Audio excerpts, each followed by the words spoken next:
Hi and welcome. So today we are going to look at immunity, and specifically we are going to look at the innate immunity, its mechanisms, and some clinical examples. This is going to be our outline. And when we say immunity, it comes from the Latin word immunus, which means free from burden. And so burden here means the disease which is caused by a microorganism or their toxic product. And so immunity, in essence, is the ability of the body to protect itself against all types of pathogens and foreign bodies, including the bacteria, the viruses, the toxic substances which may enter the body. Now, when we say immunology, we mean the study of the structures and functions of the immune system, whereas the immune system is made up of cells, tissues, and molecules that mediate the resistance of infection, and immune response will be the collective and coordinated response to any foreign substance that enters the body to cause infection. And this is usually mediated by the cells and molecules of the immune system. Now, we are going to look at some of the functions of the immune system. Basically, what it does is to defend the body against microbes and also defend the body against the growth of tumor cells by killing these tumor cells, and also involved in homeostasis. And so over here, what it does is it's involved in the destruction of abnormal cells or dead cells, including the dead red blood cells or white blood cells, as well as involved in the antigen and antibody complexes. Now, the immune system, before we look at its components, another important function that it plays is the production of antibodies. And these are proteins which are produced by the body to neutralize or to destroy toxins which may enter the body to cause diseases. And these antibodies usually are specific to specific, disease processes. And so we have specific antibodies which are produced when we have specific antigens or disease processes going on in the body. And so we may have specific antibodies for hepatitis, specific antibodies for typhoid fever. And so when we look at the immune system, it is made up of organs, cells, and molecules. Now, when we pick the organs of the immune systems, we have the tonsils and adenoids, we have the thymus, we have the lymph nodes, the spleen, also we have the Peyer's patches, the appendix, and also the lymphatic vessels and the bone marrow. And so basically, we have the primary lymphoid organs made up of the bone marrow and the thymus gland. Then we have the secondary lymphoid organs, which are made up of the lymph nodes, the spleen, and the mucous associated lymphoid tissues, as well as tertiary lymphoid organs, which comprise the cutaneous associated lymphoid tissues. We are going to look at how each of them help in providing immunity to the body. Now, when we pick the cells of the immune system, they all arise from the pluripotent hematopoietic stem cell, and uh, this pluripotent hematopoietic stem cell is self-renewing. It's able to renew itself. And it differentiates into two lineages. So we have the myeloid lineage and we have the lymphoid lineage. When we pick the lymphoid lineage, it differentiates also into the natural killer cells as well as the dendritic cells. But specifically, we also have the T lymphocytes as well as the B lymphocytes from the lymphoid lineage. And from the T lymphocytes or the T cell progenitor, we are going to have the T helper cells as well as the cytotoxic T cells. The functions of these helper T cells and the cytotoxic T cells are going to be explained later on in a separate video. But The B cell progenitor further differentiates into the matured B cell. The myeloid progenitor cells, also we have the granulocyte, monocyte progenitor, and all these cells that I'm going to mention, including the eosinophil progenitor, as well as the basophil progenitor, megakaryocyte, and erythroid progenitor, are not supposed to be found in the peripheral blood. And so when we take the peripheral blood, what we find is the matured erythroid, what do you call it, progenitor cells, which is the erythrocytes. So it is the erythrocytes, the red blood cells that we are going to find in the peripheral blood. The megakaryocytes are going to mature to form platelets. Then the basophils are going to, or the basophil progenitor cells are going to mature to become basophils. The eosinophil progenitor will also differentiate or mature to become eosinophils in the peripheral blood. And the granulocyte and monocyte progenitors are going to mature into the neutrophils and monocytes. The monocytes will further differentiate or mature to become macrophages, which undertake phagocytosis. Now, when we pick the cells of the immune system, basically we are going to have our lymphocytes, and under the lymphocytes, you are going to have the T lymphocytes, the B lymphocyte and plasma cells, as well as the natural killer cells and the the natural killer cells or the natural killer lymphocytes. We also have the monocytes and macrophages, as well as the granulocytes. So basically, these were the same things we saw in the previous slide, which has been summarized over here. And so when we talk about the granulocytes, basically we are talking about the neutrophils, eosinophils, and basophils. Each of these cells play a specific role when it comes to the immune system. Now, the molecules, we have basically the antibodies, we also have the complement systems, cytokines, interleukins, and also interferons. Like I said, the functions of all these will be explained in a separate video. Now, we are going to quickly look at the types of immunity. And so we have basically the innate immunity, which is also known as the non-adaptive immunity. And the cells which make up the innate immunity, we have the dendritic cells, the natural killer cells, the macrophages, the epithelial cells, as well as the complement system. We are going to look at it into details very soon. Then we also have the adaptive or the acquired immunity, and the cells which form the adaptive immunity. We have the B cells, the plasma cells, the antibodies, the helper T cells, as well as the T killer cells. We are going to look at all of them in detail. So, first of all, we will start with the innate immunity. And when we say innate immunity, what it means is that it is within us. We were born with it. It is something which we have, or it existed before we had the infection. And so, usually, the innate immunity is the first line of immune response. And like I said, it relies on mechanisms that existed before the infection took place. And so, it is usually very rapid, it occurs within minutes of the infection. The adaptive immunity is the second line of response, and we usually get these adaptive or acquired immunity when the innate immunity fails. And so the adaptive immunity rather relies on mechanisms that took place after the infection occurred. And also, this adaptive immunity is handled by the B and T lymphocytes. So let's zoom in into the innate immunity and look at what it really is. So, like I said, it's also known as the non-adaptive, and it's developed in utero.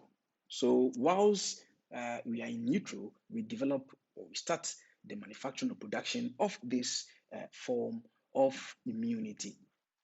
And this immunity existed before the infection. We've said this already. And also is the first line of defense. Then also, we said it is non-specific form of immunity. This is because um, its function is generalized. It protects us generally. The same molecules or the same cells respond to a wide range of pathogens anytime such infection occurs. And so it doesn't fight against any specific disease which takes place in the body. And so we say it is non-specific. Like I said, it is rapid. It occurs within minutes to an hour after the infection, and also it does not have an immune memory. So the same response after each exposure. It is not able to keep in memory the infection which we got or which we acquired. This is different from the adaptive immunity, which we are going to see, in which it is able to store or have a memory of whatever infection we had, such that anytime such an infection occurs again in the body, it remembers it and it's able to generate the antibodies that it produced to fight against this infection. And so with the innate immunity, it is not able to keep memory of the infections that it fights.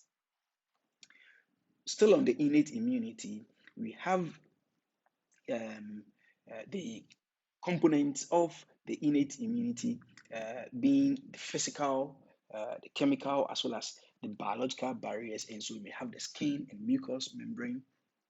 Then we may also have the cellular, like we saw before, the granulocytes, the natural killer cells, the mast cells. So all of these come together to form the innate immunity. Then we also have the humoral component of the innate immunity, which forms the complement defense system. Now, with the mechanism of the innate immunity, we have the mechanical barriers which we saw, which include the surface secretions, the skin, which is the first barrier, against all pathogens. We also have acidic pH in the stomach, which ensures that no pathogens survive. Then we also have the cilia in our mucous membrane, also in our nose, which prevents the entry of tiny particles into the body. Then we have the humoral mechanisms, including the lysozymes and also some basic proteins and the complement, as well as the interferons. The interferons interfere with antigens or they interfere with disease processes. Then we have the cellular defense mechanisms, which include the use of the cells. And so here we have the natural killer cells, the neutrophils, the macrophages, which we said are involved in phagocytosis, the mast cells, which responds anytime we have allergic reactions, the basophils, and also eosinophils. And so basically, these are the mechanisms or the components which forms the innate immunity and how it protects us from infections. We are going to look at the factors which influence the level of immunity in an individual. And so the first one we are going to talk about is the age. So we say the very young or old are more susceptible to infectious diseases. And over here, hepatitis B virus infection is asymptomatic in the newborn as it lacks the mechanisms or it lacks the immune mechanisms to express this disease. Another factor which influence the level of innate immunity is nutrition. The immune response is reduced in malnourished patients and also it's enhanced in a patient who is nourished. Now, the other factor we have is the hormones that we produce as individuals. For instance, we have corticosteroids. When we have increase in the levels of corticosteroids, it decreases the anti-inflammatory effects of the immune system, and so we become vulnerable to inflammatory processes, or become vulnerable to infections. Also, endocrine disorders such as diabetes mellitus, hypothyroidism, and adrenal dysfunction all leads to enhanced susceptibility to infections.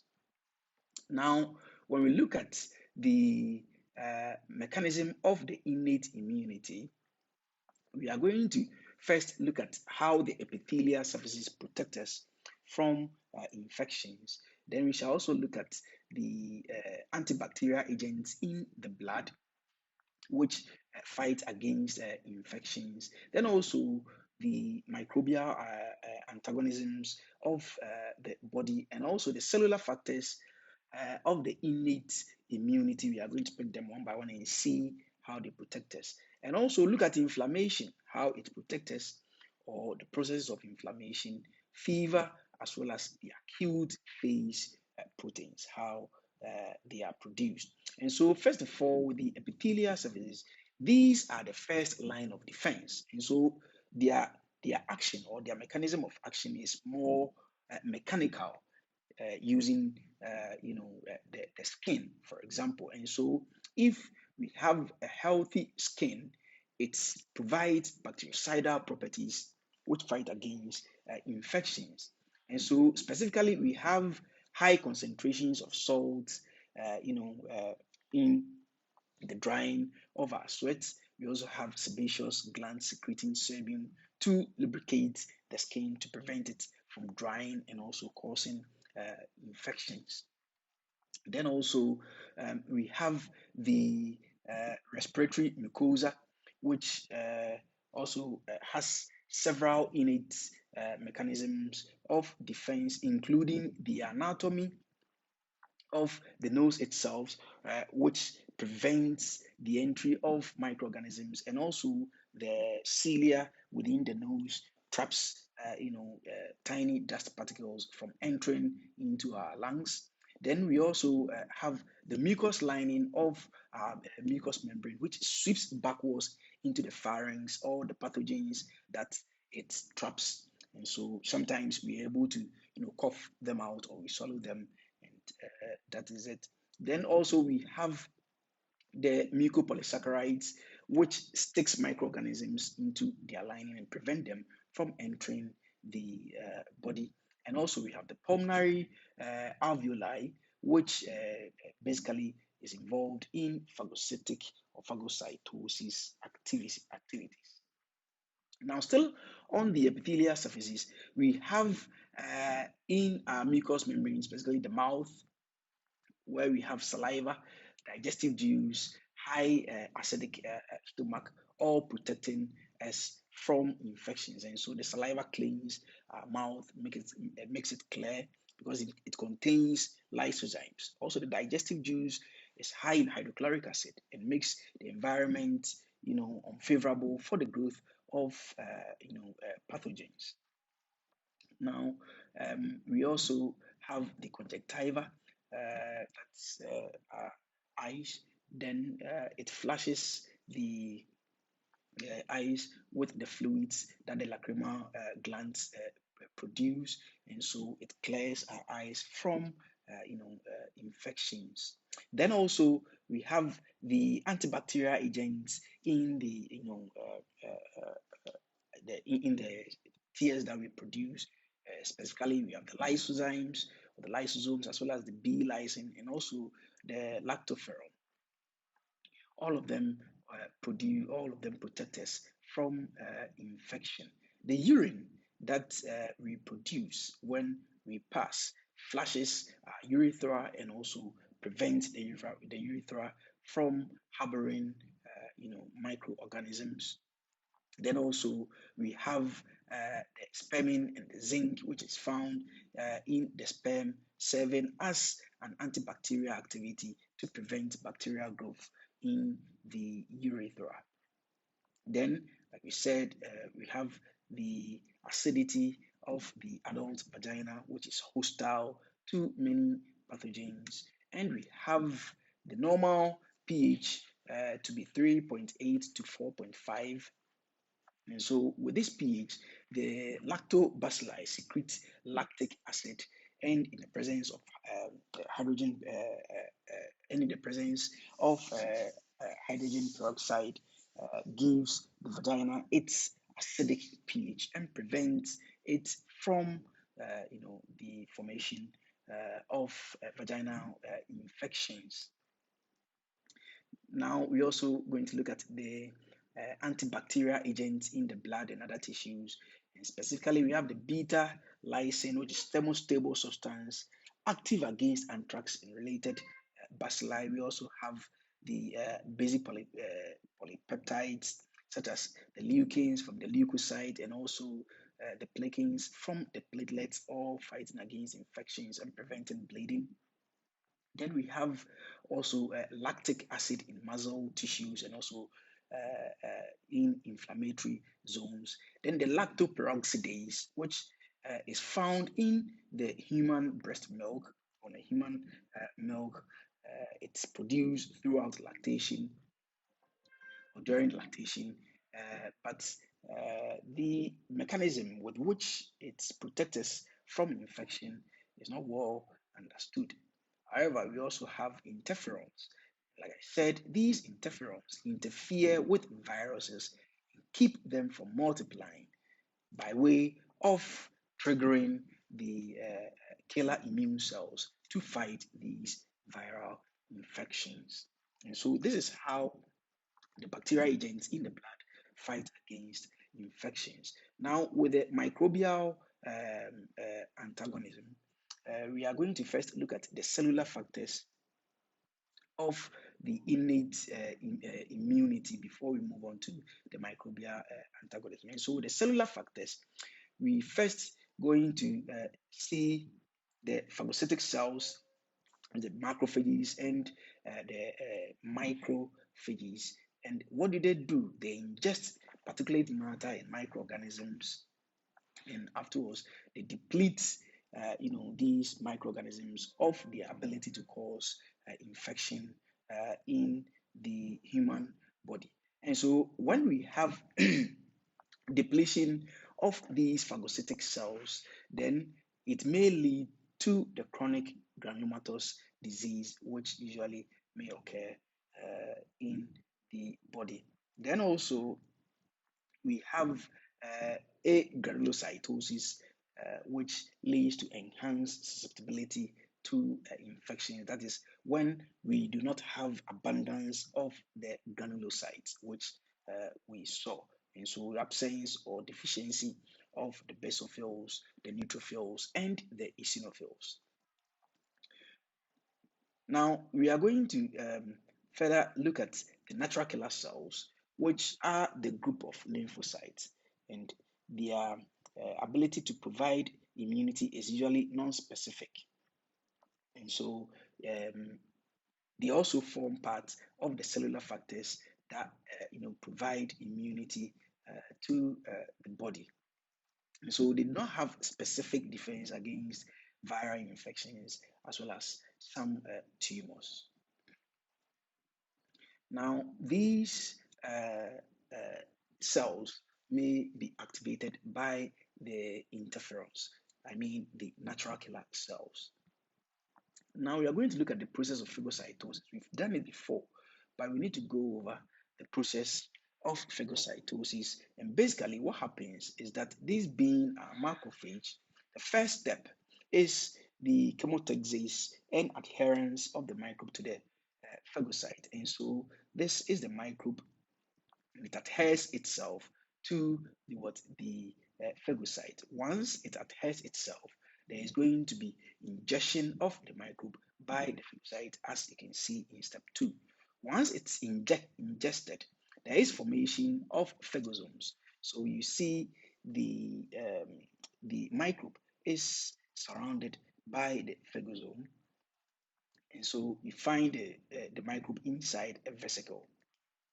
Now, there is going to be fusion of the phagosome with lysosome to form the phagolysosome. And so this is our lysosome. It fuses with the phagosome to form the phagolysosomes. Then from there is going to be digestion of the microbe by the enzymes, which is the lysosome. So as you can see over here, the enzymes are destroying the microbe. And once they finish destroying the microbe, what happens is they form residual or there is formation of residual body containing the ingested material. So this is it. So we have the ingested materials over here, and the final thing that happens is it is released into the the outside. And so this is how the phagocyte, or this is how the macrophages destroy the microbes when they get into contact with it by way of providing immunity to the body. Another process of the innate or mechanism of the innate immune system is inflammation. And what happens in inflammation is that inflammation in itself is an enhanced non-specific defense mechanism. And this leads to the killing or rendering of the microorganisms inactive. And so we are going to look at the process of inflammation. Before that, there are certain aspects of inflammation, one of them being the fever that we get. And this is the rise in the body temperature by way of making the environment uncomfortable for the microbe to thrive. And so it is a natural defense mechanism which we use. Then the fever also accelerates the physiologic processes of the body and as a way destroys all pathogens that may be in the system. It also leads to the stimulation of the production of interferons.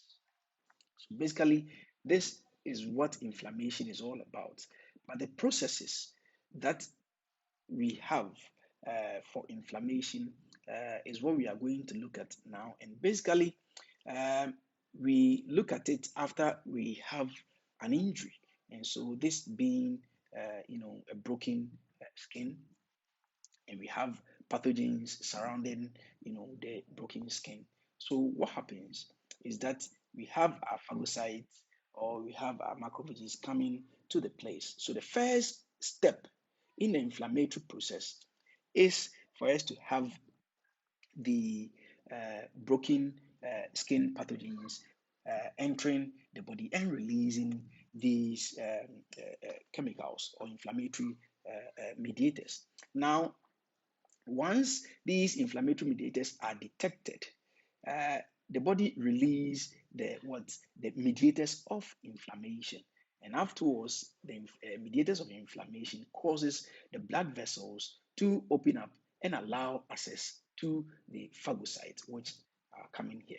So once the phagocytes are in, they attempt to neutralize the pathogens and clean up the damage. The next step is when platelets enter the place and begin to repair the processes or begin to repair the damaged tissue. And so afterwards, the inflow of blood causes the swelling, the pain, and the heat, which we have in the form of fever that's associated with inflammation. And so basically, the process of inflammation ends or results in the swelling, the pain, the heat or fever, and also the loss of function of the affected site of the body. Now we have what we call the acute phase proteins, and these are proteins which we produce, and usually they are as a result of the response of the body to infection. And so it's the sudden rise in the plasma concentration of these proteins. And example of these proteins, we have the C-reactive protein, the serum amyloid A, as well as the serum amyloid P, and the alpha-1 acid glycoprotein. And what they do is they contribute to the acute response to infection by binding the pathogens such as bacteria and facilitating the complement activation. They also promote the host resistance and also prevent tissue injury and promote the repair of the inflammatory lesions. And so these are the acute phase proteins. So when you take the sample of the patient, anytime the patient has an inflammatory process going on, for example, your patient comes with complaints of persistent fever, you check temperature of 38.4 or even more, patient is coughing, may even have some rash, and so you take the blood sample, you can do C-reactive protein, serum amyloid A, any of these things, and they may be elevated, and it is a marker of inflammation in the body. Now we also have the interferons, and the interferons, as we said earlier on, they interfere with processes of the body, and so these are proteins which are produced by various cells in response to an infectious process. And so what happens is that as the virus or viruses invade the host cell, the genes that synthesize interferons are activated in the first place. And these interferon molecules leave the infected tissues and enter the neighboring cells to stimulate the neighboring cells to activate what we call the protein kinase R. And this protein kinase R is an antiviral protein. And so once we have the protein kinase R, it provides a non-specific blockade of the viral production. And so it's going to prevent further reproduction of the virus in the neighboring cells. And by so doing, it halts the disease process. So that's how interferons work. Then also we have the complement system. And the complement system, we have about 20 proteins which circulate in the blood in an inactive form. And so we have proteins from C1 to C9 and other regulatory proteins, and their major mechanism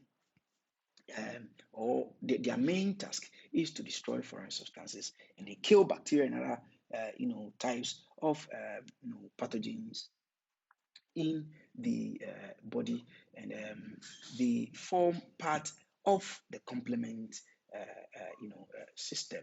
Now, it also enhances the effectiveness of both specific and non-specific defense mechanisms of the body. So this is where we are going to end the innate immunity. In the next video, we are going to look at how the adaptive immunity works. Thank you very much.